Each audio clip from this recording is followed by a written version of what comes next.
Mindanao. Mindanao. Hoy, salamat sa supporters! Ano ba yung dasal?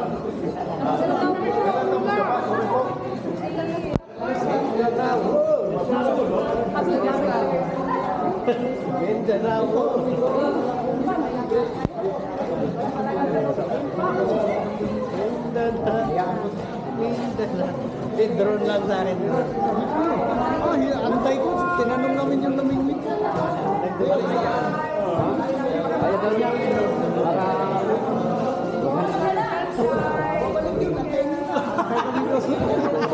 Pagbalik nila, dami nito.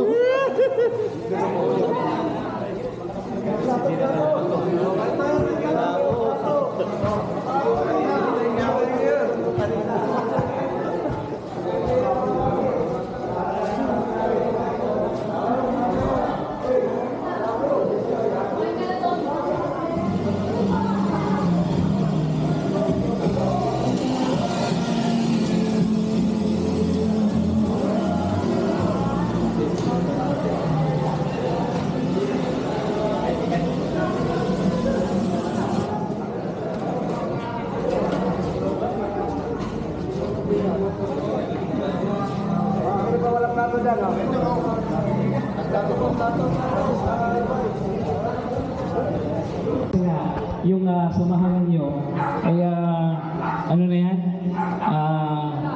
identified na kayo, kaya sa any gatherings na pupuntahan ninyo, medyo magdala kayo ng another set ng damit ninyo. Huwag nyo i-display masyado yung pagiging DRT natin, no? Pero kung mag-motor kayo, okay. Pero tapos kayo palitis baka magkakalago ng dispensa. Kayo yung unang makahuli, di ba? So, yun yun. At recognize naman kayo ni Mike Defensor, di ba? Sa kapila. No? So, sige, subukan kong na personal tayo kung nag-kausap ni Mike Defensor. Kung sa mga nandiyan sila, Tatay Rani at Mike Defensor, sila talaga ngayon yung namumuna, lumalaban dito sa pangab na administrasyon na ito. Kaya naawa na ako kay Kuya Rani, kay Tatay Rani.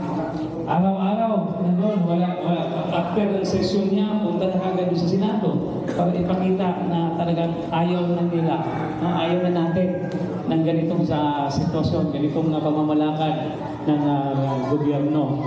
Kaya sana nga mapalitan na. Pero hindi ako nagsasabi na mag-revolusyon na tayo. Bahala na kayo, mag-isip. Pero wala akong sinabi, ha? Sana nga, para hindi na tatagal. Dahil, kawawa yung bansa natin. Una-una nga, na yung 2025 budget, sino ang unang tumayo na nag-walk out, ayaw niyang firmahan? Senador Bato de la Rosa. Siya yung unang tumayo.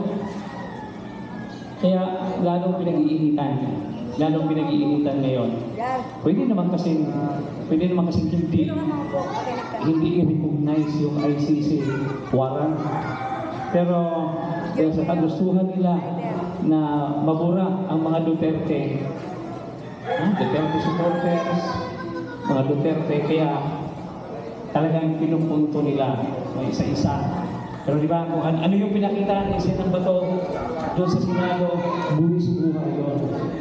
Pero inyo, nananahimik na siya for 6 months. Wala naghahanap sa kanya. At yung mga nakapaligid sa kanya, kahit isang batalyon ng NBI ang pupunta doon, hindi makakapasok. Pero dahil nga gusto niya na magbago yung pamunuan ng Senado, nagpakita si Senador Bato. At nagtagumpay siya, di ba? Kaya lang ngayon nakakalungkot dahil yung isa ay bumaliktad na, lumipat na si Cheese Escudero. Ha? Si Quezon. Pero hindi pa rin naman nila. Pero sa batas, hindi pa nila nakukuha yung Senate presidency.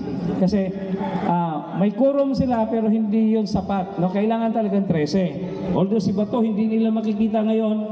Si Jinggoy Estrada ay nakakulong. Pero hindi pa sila natanggal sa listahan bilang senador. Tanggalin muna nila